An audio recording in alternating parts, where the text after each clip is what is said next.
Salut les papas, salut les parents. Viens, on fait un bilan d'oseille sur nos procédures. C'est vrai après tout. Regarde, on est là le soir. C'est une vidéo que je vais poster tard un soir. Je sais pas quand, mais je la posterai tard. Donc si t'es là, eh ben merci. N'hésite pas à laisser un commentaire. Et merci. Alors bah moi c'est aujourd'hui, enfin, tu le vois, je crois qu'on vit tous la même chose. Tu vois ton compte en banque qui se prend une baffe, un revers, un yukogiri, un wamashigiri, putain le machin il tombe par terre, il pisse le sang. Waouh. Le truc, la mort qui gît dans une flaque de sang, c'est ton compte en banque. Tu connais quelque chose de bien, tu connais une stabilité. Pour beaucoup d'entre nous, on devient propriétaire et ça part en couille. L'autre parent croit qu'il va gagner un troisième salaire avec la pension alimentaire et carrément arriver à te ruiner. Pour beaucoup, ça arrive, hein. Des procédures et des procédures, on pourrait en parler.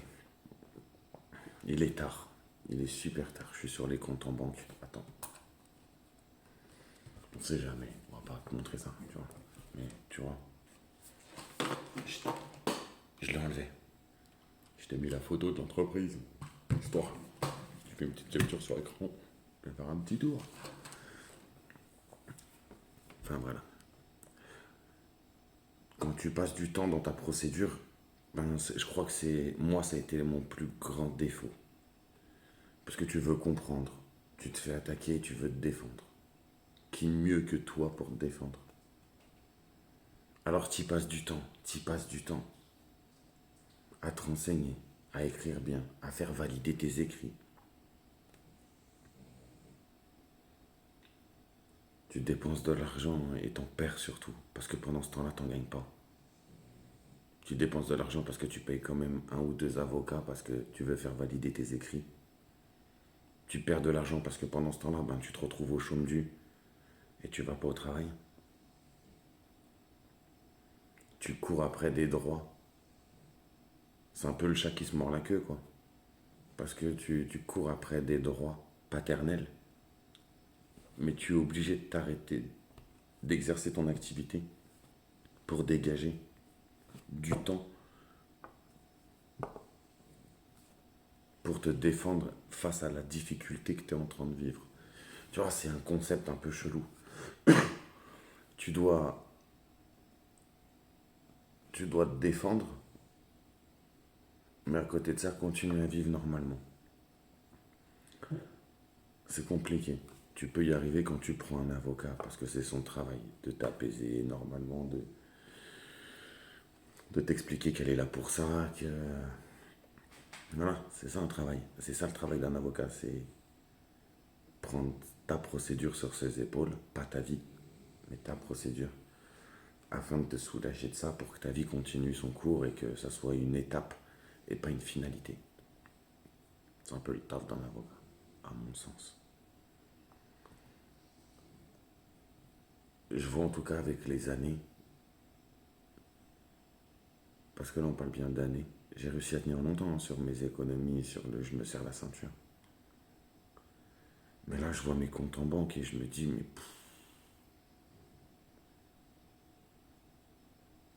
on est tellement dans ce cas-là. Je parle avec énormément de papas. On est tellement dans ce cas-là. Et c'est pas la pension alimentaire qui nous met dans cette merde-là, parce que nos enfants, c'est normal qu'on en paye une encore une fois. Ce qui n'est pas normal, c'est que des barèmes ne soient pas créés, que nous ne payons pas tous la même pension alimentaire. Et qu'on nous casse la tête avec un crédit, on s'engage, il faut savoir combien on va rembourser une pension alimentaire. Combien ça coûte de se séparer en France. Fais péter les chiffres, on demande que ça. En tout cas, voilà. Pour clore le sujet de la pension alimentaire, à mon sens, elle est normale. Il faudrait juste qu'il y ait des barèmes. Ce qui nous met dans la crotte, c'est que on veut se défendre. Et que ça soit une attaque contre les services sociaux ou que ça soit une attaque contre l'autre parent, ça n'a guère d'importance. je pense que quand un homme, enfin un homme, une femme, Dieu a créé l'homme, encore une fois, quand on est attaqué, on se doit de se défendre. Enfin, on voit sur la chaîne, il y a des couples entiers, des couples qui se font attaquer sur leurs enfants. Des papas énormément qui se battent juste pour avoir un droit de visite et d'hébergement. Un droit de visite et d'hébergement. Et nous, à côté de ça, pour un droit de visite et d'hébergement, on se ruine. On va fouiller dans les plus profondeurs de tout ce qu'on peut trouver sur notre passé pour prouver qu'on était un bon père. On est là à courir après des attestations avec nos amis, nos familles. À s'embrouiller avec ceux qui nous les font pas. À croire à la théorie du complot. Parce que tout simplement, on est confronté à quelque chose où on est tout seul. Alors tu perds du temps. Tu perds du temps. Tu perds énormément de temps. Tu perds du temps parce que tu fais des recherches encore une fois. Tu perds du temps parce que tu peux plus aller au travail. Parce que cette question de est-ce que tu l'as vraiment tapé ou juste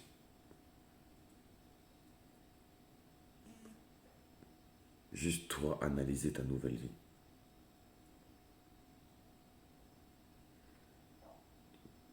Donc tu perds du temps.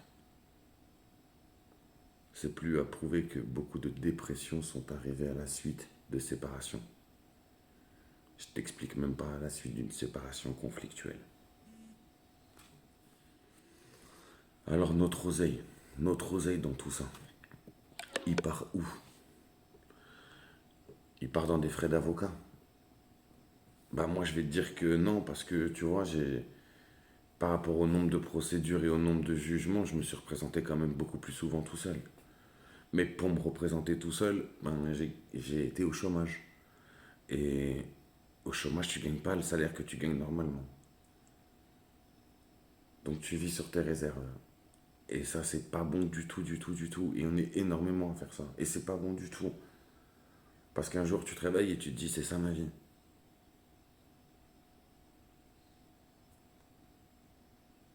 Parce que pour beaucoup d'entre nous, on fait les mauvais choix. On veut se défendre. On demande un droit de visite et d'hébergement. Un droit de visite et d'hébergement. Et on arrête tout dans notre vie pour se consacrer justement à ce combat. Nos enfants grandissent. Et c'est clair qu'un jour, on pourra leur dire. Et on ne peut pas se concentrer que sur cette procédure et laisser tomber le reste de notre vie. Pourquoi? Bah parce que les factures, les désirs, le plaisir, les envies, ce peu de contact que tu peux, à force du temps, gratter avec tes enfants ou ton enfant, bah c'est essayer de lui donner envie de revenir.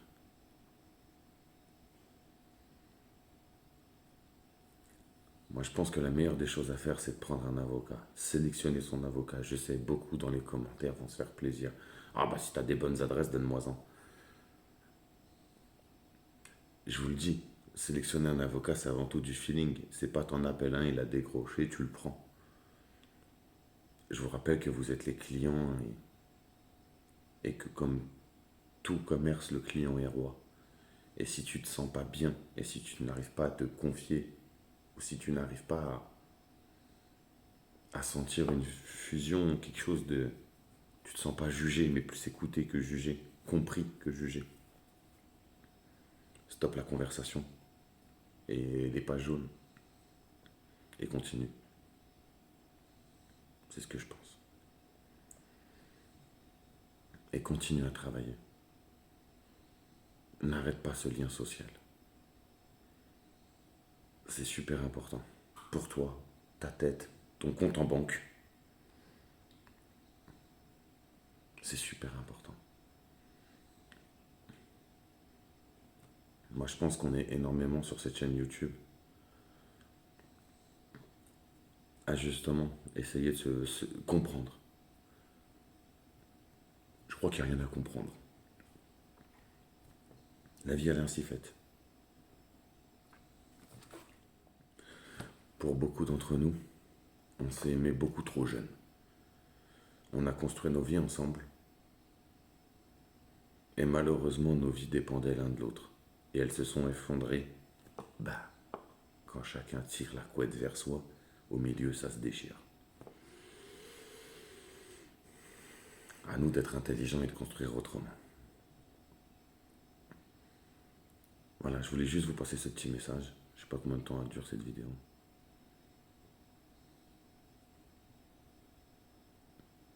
Moi, je pense réellement que la grosse erreur, c'est d'arrêter de travailler et de se consacrer qu'à cette procédure. La meilleure des choses à faire, c'est de continuer à vivre. Pas parce que t'es égoïste, parce que t'as qu'une vie. Je crois que la meilleure des choses à faire, c'est quand tes liens sociaux s'effondrent. T'es tombé, tu te relèves.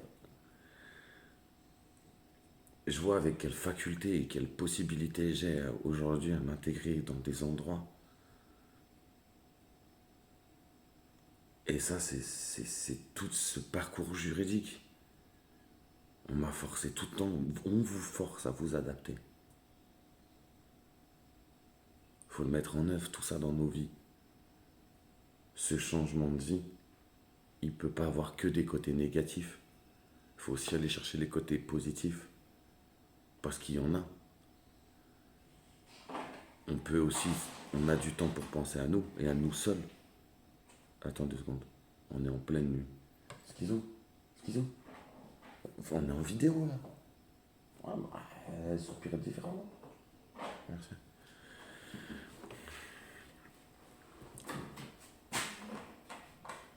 Elle bouge dans tous les sens.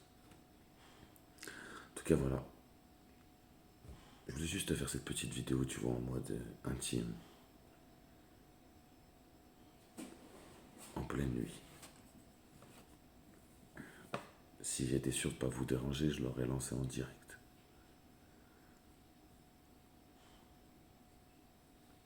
Je pense que ma grosse erreur, notre grosse erreur à beaucoup d'entre nous, elle est la suivante.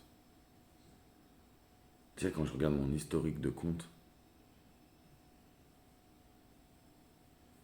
je me rends compte que quand j'étais en train de courir après écoutez-moi, j'étais hyper productif, que ce soit au niveau de travail, que ce soit au niveau tout. Et qu'une fois que j'ai été entendu et que j'ai galéré à mettre en place, c'est là où je me suis appauvri. Parce que ben, j'ai la totalité des vacances scolaires. Parce que je devais faire des allers-retours, aller chercher Nono, le ramener à Paris, le ramener et revenir. Je l'ai fait suivre sur YouTube une de mes journées comme ça où je passe 12 heures dans le TGV. J'ai énormément galéré et je te parle en années. J'ai mis plus de 2 ans à ce que mon ex-compagne me donne son RIB. J'en parle dans une des vidéos aussi. Pour lui verser la pension alimentaire. Enfin, on pourrait croire quand on entend ça, mais alors on s'en fout. Mais non, mais ça te bloque sur énormément de choses. Parce qu'elle demande des jugements, parce que dans les jugements on dit que tu ne payes pas la pension alimentaire, parce que de ne pas payer la pension alimentaire c'est un délit pénal. Parce que tout ça c'est fait pour t'humilier, te rabaisser, parce que la partie adverse, elle jette son attaque, elle continue à travailler, elle continue à exercer, à évoluer avec votre enfant. Alors que toi, parti attaquer, tu dois te défendre. Et pour te défendre, bah, tu dois tout prouver. Parce que tu es attaqué. Et c'est bien là le gros problème. Parce que quand tu vois la chute vertigineuse, putain bien dit, vertigineuse, de nos comptes en banque et de nos vies sociales, tu te dis quand même, il y a un gros problème. Il y a un gros problème. Après, on s'en fout, ça, c'est pas grave. On se serre la ceinture et on fera les choses et on fait les nécessaires. Et je vous invite vraiment à tous faire le nécessaire. L'argent ne fait pas le bonheur, mais il y contribue.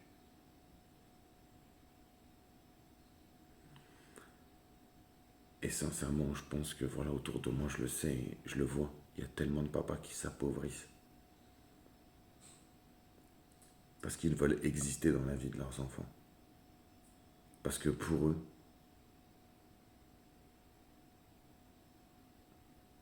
cet engagement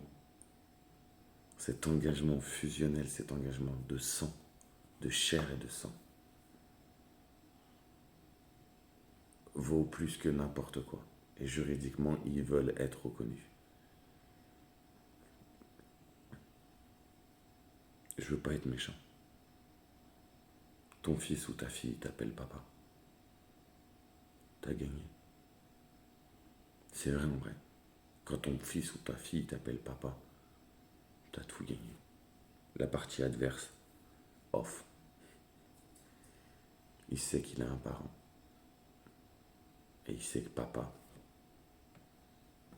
il sait ce que c'est. En vérité, t'as gagné. Depuis le début, j'ai gagné. Je fais face à toutes ces attaques naïvement, bêtement.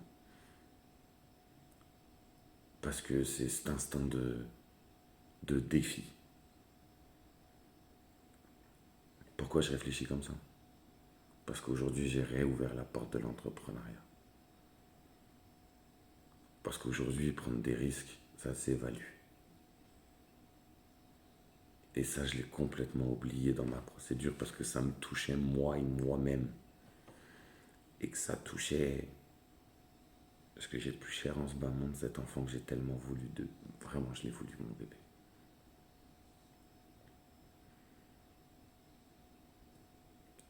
Je crois que notre propre, comment on dit, t'es ton œil sur toi-même. Je crois que ça, c'est complètement faussé en vérité quand t'es sur ton autocritique. Parce qu'aujourd'hui, avec le recul, je me dis que je me conseillerais pas du tout ce que j'ai fait en fait. Mais absolument pas quoi. Absolument pas. Maintenant, mon parcours, il est cool quand même. Hein. Et c'est pas non plus la catastrophe, quoi, tu vois. Mais quand tu vois la chute du Niagara financière, tu te dis que à qui j'ai payé sa piscine? Au juge? Au greffier? À qui? À qui? On envoie une carte, dit merci. Enfin voilà. C'était juste histoire de parler un peu de notre thune. On va mettre un petit titre, histoire de... Vous venez jeter un petit coup d'œil. On la partagera en pleine nuit. Petite confession nocturne sur notre oseille.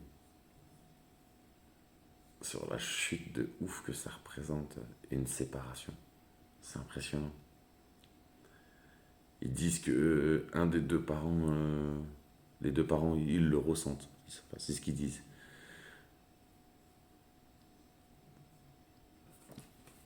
Eh, tu sais quoi? Moi, j'ai pas la CAF. Moi, j'ai pas la CAF qui me donne de l'argent parce que j'éduque mon enfant. J'ai pas la pension alimentaire. J'ai pas toutes ces aides auxquelles tu peux prétendre quand tu as la chance de pouvoir évoluer avec ta progéniture. Comme vous, on doit faire face. Parmi d'autres, on est juste des hommes. Et je crois qu'on est vraiment oublié. Tu vois, il y a le ministère de l'enfance. Non, pardon, de la famille, de l'enfant, je crois. Et des droits des femmes. Moi, j'ai aucune colère contre les femmes, pas la moindre. Hein. J'ai refait ma vie, j'ai aucune colère contre les femmes, pas la moindre. Même contre la mère de mon enfant, j'ai été longtemps en colère. Aujourd'hui, je suis plus triste. Parce Parce que ta colère, tu vois, tu l'as quelques années, 5 ans après, enfin, c'est que t'as rien d'autre à faire. C'est 5 ans, ta vie, ma vie, elle a plus rien à voir, votre vie, elle a plus rien à voir. 5 ans, 5 ans.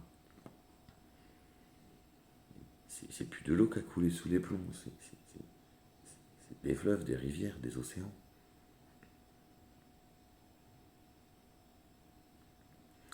Voilà, moi je pense que, encore une fois, être parent, c'est compliqué. Être papa, lors des séparations conflictuelles, c'est encore plus compliqué. Tu dois travailler comme un chien la journée, dormir très peu, avoir les yeux qui te brûlent. Pour le côté passionnant, faire des factures, des devis, la relation clientèle et tout ça, ça c'est le côté passionnant. Le côté un peu moins cool, c'est ta boîte mail à toi, quoi. C'est ta boîte mail perso. Celle où tu reçois l'école. Pour moi, l'école, c'est juste envoyer des mails, vous aussi. Pour beaucoup d'entre vous, vous aussi, c'est juste recevoir des mails. Et encore quand tu les reçois, c'est recevoir des mails de sa maman qui dit que t'es pas un parent approprié parce que tu demandes à ce que ton enfant il arrive dans un aéroport et pas dans un autre pour lui éviter de faire des kilomètres.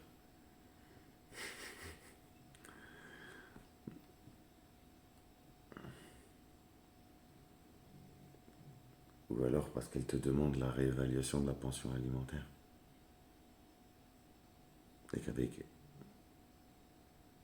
un très beau parler, en tout cas un bel écrit, tu lui réponds de voir ça avec la RIPA. Parce que tu as pris contact avec la CAF et que c'est eux qui vont gérer les pensions alimentaires désormais, que c'est mieux. Ils gèrent les évolutions, ils gèrent tout, c'est mieux. Beaucoup mieux comme ça.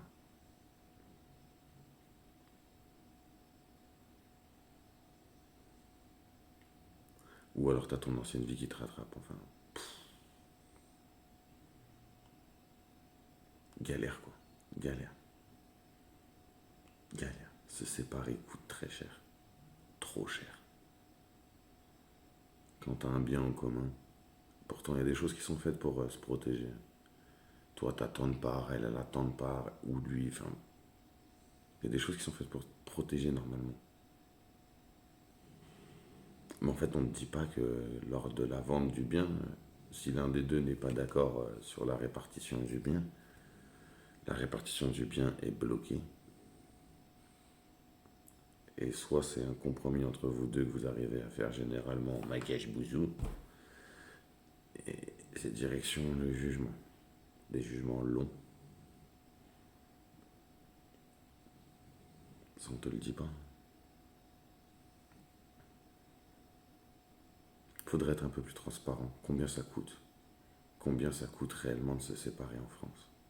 Combien ça coûte? On va mettre ce titre-là.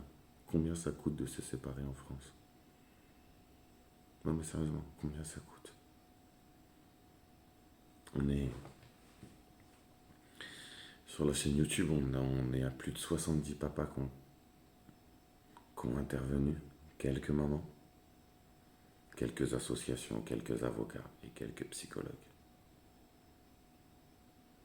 Et tous ceux qui ont vécu une séparation, tous, te disent que ça leur a fait, mais pire que mal. Et même à ceux à qui ça s'est passé bien, te disent que dans leur anatomie, il y a un avant et un après.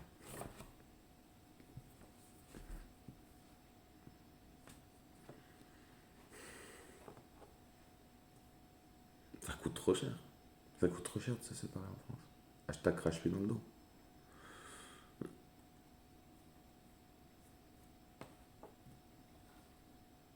En tout cas, voilà. Moi, je pense que la meilleure des choses à faire, c'est de pas. C'est pas. Il y a beaucoup de papas qui, pour se battre contre cette séparation, s'appauvrissent pour un pseudo-calcul de la pension alimentaire. Ça, c'est une chose qu'il ne faut pas faire. Parce que ça t'est néfaste à toi et à toi seul. Et c'est pour ça qu'on devrait tous s'élever contre ça. Demander des barèmes. Il doit y avoir des barèmes. Combien ça nous coûte de nous séparer en France? Il faut que ces dames ou ces messieurs, il y en a, arrêtent de croire qu'avec des allégations mensongères, ils vont fabriquer un troisième salaire et devenir le bourreau pendant plus de 18 ans de la vie d'un autre.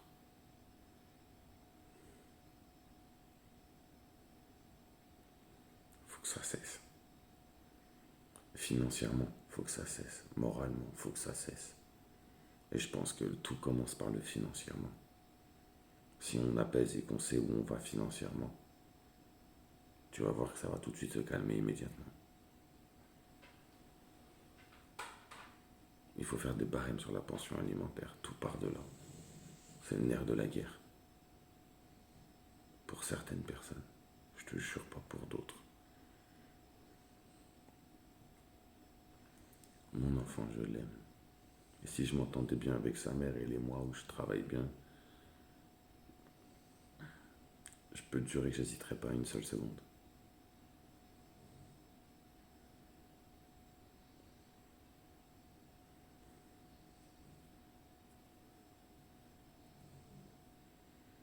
Moi, je pense que les choses, elles sont bien faites. On est condamné à verser une pension alimentaire et on a un droit de visite et d'hébergement, un droit libre à toi de le prendre ou pas.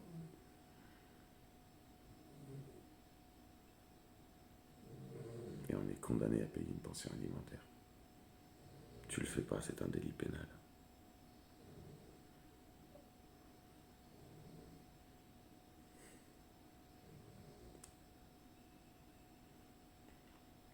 Tu peux être condamné à payer des frais de procédure avec l'article 700.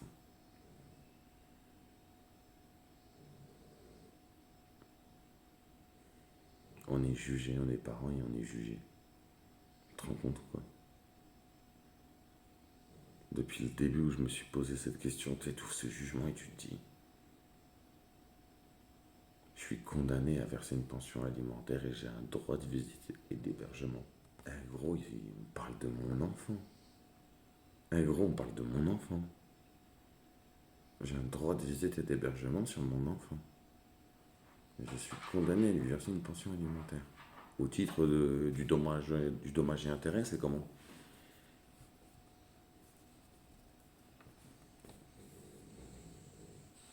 Et on parle même pas de tous ceux qui doivent payer un loyer en laissant l'autre parent dans la maison. Et ça coûte trop cher de se séparer en France. Ça coûte beaucoup, beaucoup, beaucoup trop cher. Et ça peut plus durer. Combien ça coûte de se séparer en France? Combien? Il faut établir des barèmes. Tout à l'heure, je faisais un devis là et les barèmes kilométriques. Pourquoi tu ne fais pas un barème alimentaire? Fonction alimentaire, barème. T'as un enfant, tu payes tant. T'as deux enfants, tu payes tant. La CAF a des barèmes. Tu rentres dedans ou pas? Les pensions alimentaires sont gérées par la CAF. La demande, elle est plus que légitime. Il faut indexer les pensions alimentaires au reste des prestations sociales. C'est tout. On crée des barèmes. Voilà. On en parle à l'Assemblée nationale pendant 3 jours. Là. Et on crée des barèmes. Pourquoi un particulier devrait payer une pension alimentaire tantôt 130 euros, tantôt 300, tantôt 600? Au nom de qui? Au nom de quoi? Un enfant de tel âge à tel âge. La CAF dit que ça coûte tant dans leur barème qui verse aux familles. En quoi la pension alimentaire, elle doit être beaucoup plus élevée en vérité? En quoi? nous expliquer tout ça en vérité. Pourquoi il y a... Combien ça coûte de se séparer en France? Parce qu'avant de faire un enfant est un engagement, au même titre qu'un crédit. Combien ça coûte? Combien ça coûte si un enfant, notre amour et notre engagement avec un enfant, il est éternel, mais avec l'autre parent, dans la vie, il est plus à prouver qu'on a plusieurs vies sentimentales, plusieurs vies professionnelles. Avec l'autre parent, ça se passe pas bien. Ça coûte combien de faire un enfant avec une personne aujourd'hui en France? Ça coûte combien? Voilà, je voulais juste faire cette petite vidéo avec vous comme ça. Encore une fois, tournée en pleine nuit, avec en fond mon compte en banque. Les solutions, on les connaît. Serre-toi la ceinture et bombarde, bombarde. Et c'est ce que je fais.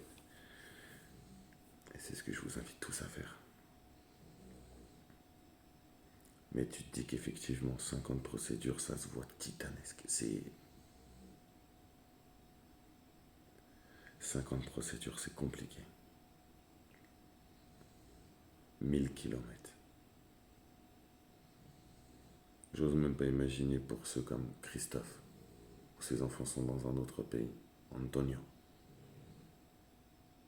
Comment ne pas penser à Thierry quand on te parle d'éloignement géographique? Lui, ses enfants sont carrément en Arménie. Qu'est-ce que c'est dur d'être parent aujourd'hui? Et avec le temps qui passe,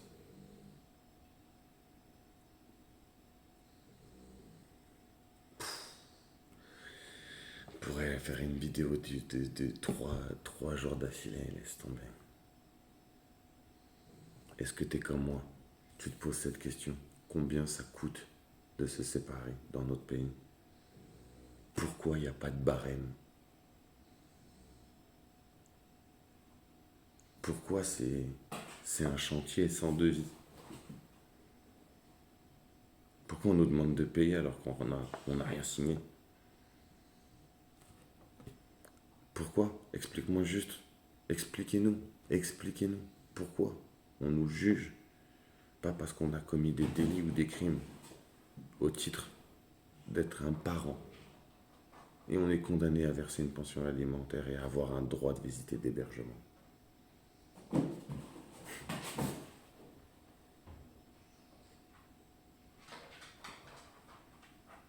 Condamné au titre d'être parent. Un qui s'enrichit, un qui s'appauvrit. Un gagnant, un perdant. Toi aussi tu vois les choses comme ça? Tu nous le dis dans les commentaires.